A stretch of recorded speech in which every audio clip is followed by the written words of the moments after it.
ඉතින් අද මම හිතුවා ඔයගලන්ට මුල සිටම තිරරෙදි පාඨමාලාව කියලා දෙන්න. කියන්නේ කර්ටන් පාඨමාලාවක් විදිහට මේක පාඩම් විදිහට මම කොටසෙන් කොටසට කරන්න කියලා හිතුවා. ඉතින් අද මම එහි මූලික පියවරක් විදිහට තමයි අද මේම කර්ටන් එක කියලා දෙන්න බලාපොරොත්තු වෙන්නේ. ඉදිරියට බලමු අපි කාමර අනුව කොහොමද කර්ටන් වෙනස් වෙන්නේ. ඒ අනුව බිත්ති අනුව පාට වෙනස් කරගන්න හැටි තිරරෙදි ගොඩක් මෝස්තර තියෙනවා. ඒ මෝස්තර කරගන්න හැටි අපි ඉදිරියේදී කරන හැටි පිළිවෙලට බලමු. ඉතින් බලමු අද මේ කර්ටන් එක මම අද පහසු කර්ටන් එකක් කියලා දෙන්න බලාපොරොත්තු වෙන්නේ අයිලට් කර්ටන් එක. බලමු අපි ඒක කොහොමද කරන්නේ කියලා. ඉතින් ඔයගොල්ලන්ට කර්ටන් මහන්න අවශ්‍ය සියලුම බඩු ගන්න පුළුවන් කර්ටන් සඳහා ගන්න රෙදි කඩවල් වලින් මේ අවශ්‍ය ඕන හැම දෙයක්ම ගන්න පුළුවන්. ඉතින් අපි මම අද මෙතන මේ ලොකු අල්පනි තියදාගෙන තියෙනවා. ක්ලිප්ස් අවශ්‍ය නම් ගන්න පුළුවන්. ඒත් එකම ටේලරින් පෙන්සිල් එකක් හොඳට කැපෙන කතුරක් හරි ටිමර් එකක් හරි ගන්න. එතකොට මේ ටික තමයි අපිට ඕන වෙන්නේ. බලමු අපි මේක කොහොමද ජනලයකට හරි දොරකට හරි අපි මේකේ මෙෂර්මන්ට් ටික හදලා අවශ්‍ය රෙදි ප්‍රමාණය ගණනය කරගන්නේ කොහොමද කියලා. බලන්න දැන් සාමාන්‍යයෙන් අපි දොරකට හරි ජනල් එකට හරි උස සහ පළල ගණනය කරගන්න හැටි තමයි මේ තියෙන්නේ.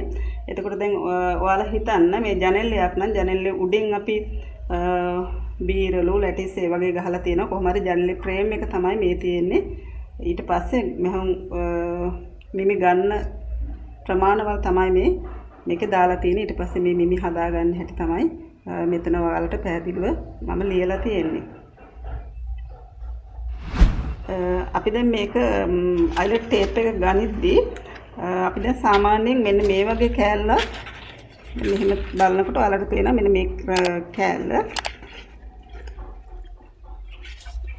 මෙතන ඉඳන් ටිකක් මෙහෙම ඉස්සරහට තියෙන්න තමයි අපි මේක මෙහෙම තියලා කපා ගන්න ඕනේ. එතකොට සාමාන්‍යයෙන් මේ රවුම් ඉරට්ටි සංඛ්‍යාවකට එන්න තමයි අපි රෙදි කොටස කපා ගන්න ඕනේ. රෙදි කොටස වැඩි වුණාට කමක් නැහැ.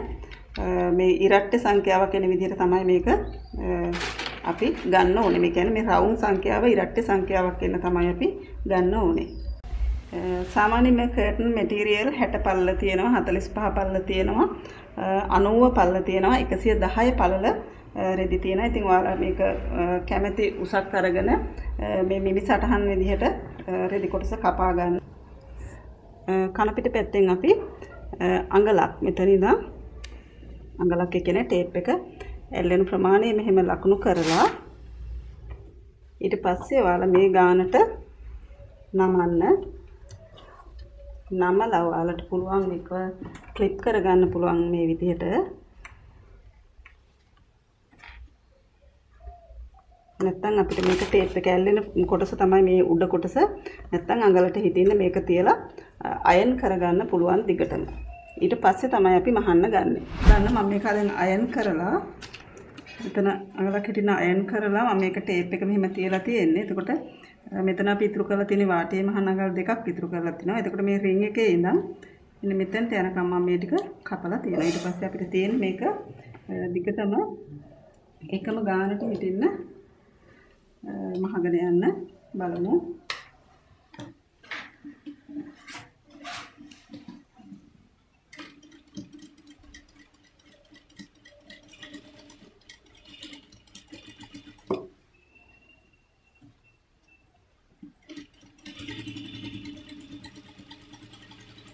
මේ විදිහට දිගටම මේ අයිලට් ටේප් එක අල්ලගෙන යන්න තමයි තියෙන්නේ ඔයගලන්ට. පරිස්සමෙන් මේ රෙද්දට කාන්ට තියලා දිගටම මහගෙන යන්න.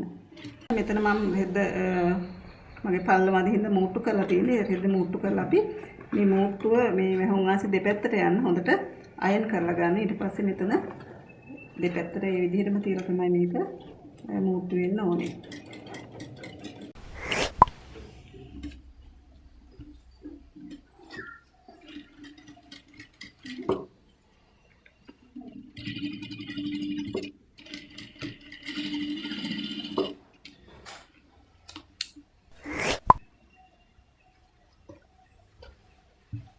ටේප් එක අල්ලන්න පටන් ගත්ත තැන වගේම තමයි මෙතනත් මම මේ කෑල්ල ළඟට දිග අරන් තියෙනවා. ඒතර මෙහාට මැහුම් වාසි වලට අඟල් දෙකක් අරන් තියෙනවා.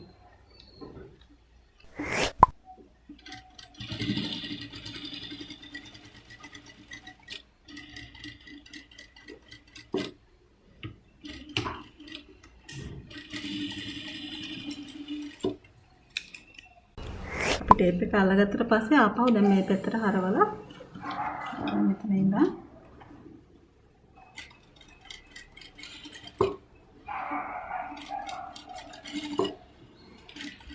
මේ විදිහට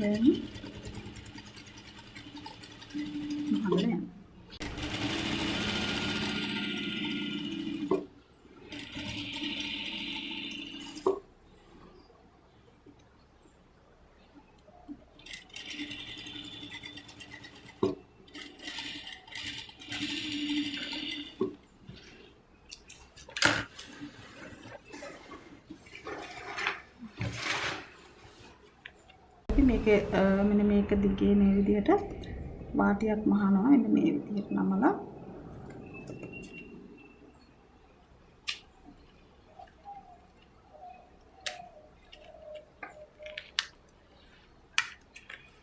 වාටියක් මහන්න ඕනේ අනිත් පැත්තේ ඒ විදිහටම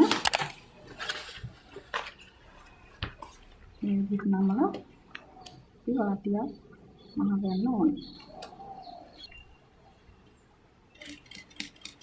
මම මේක පැත්තක වාටියක් ගහුවා අනිත් පැත්තත් ඔයාලට පුළුවන් මේ විදිහටම මහ ගන්න.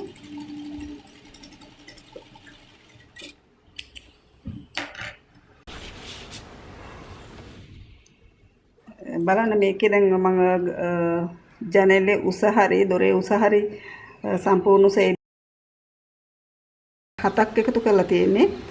උඩට අයිලට් ටේප් එක අල්ලන්න මහුම් වාසේ අඟලක් අයින් කරලා තියෙනවා. ඊට පස්සේ යට වාටියට අඟල් 5ක් මම අයින් කරලා තියෙනවා. ඔයාලට බැලුවොත් පේනවා මෙතන.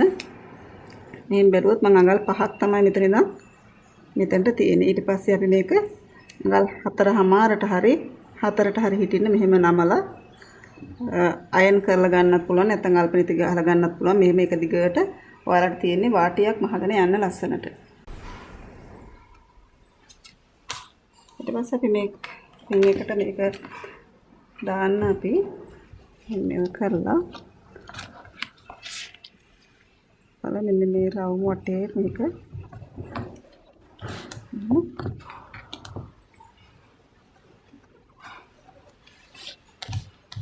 දිගට මෙහෙම ඇඳගෙන අපි මේක කපන හැටි බලමු.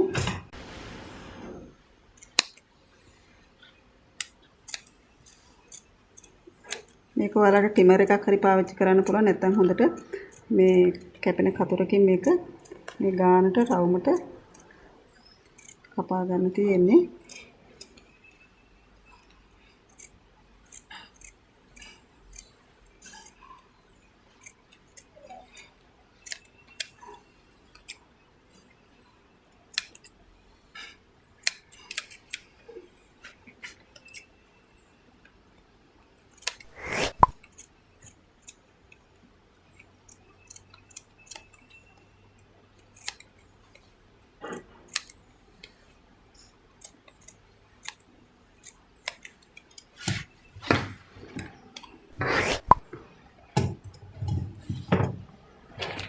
මේ කෑල්ල අපි මෙහෙම තියලා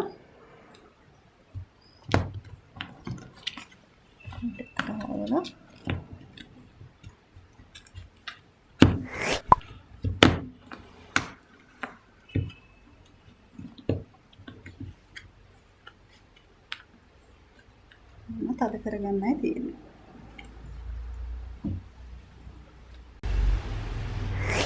මේ විදිහට හැම රින් එකකටම මේ කෑල්ල දාගන්න. ඊට පස්සේ බලමු අපි මේක මේ රින් ටික දාපුවම කොහොමද තියෙන්නේ කියලා.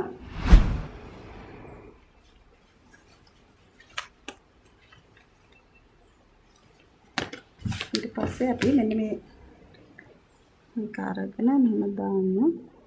මෙහෙම දාලා මේක මේ පැත්තට හරවනවා.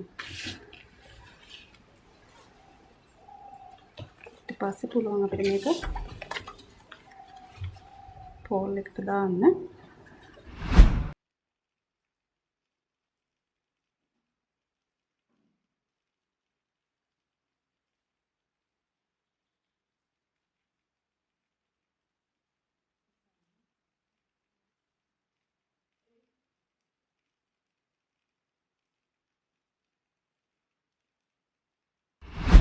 මම අද ඔයාලට කියලා දුන්නේ පාඩමේ මොන හරි ගැටලු තියෙනවා නම් මට කෝල් කරන්න පුළුවන්. ඒ වගේම ඔයාලගේ අදහස් සහ යෝජනා කොහොමද මේකේ නොතේරෙන තැන් තියෙනවා නම් ඒත් කමෙන්ට් කරන්න.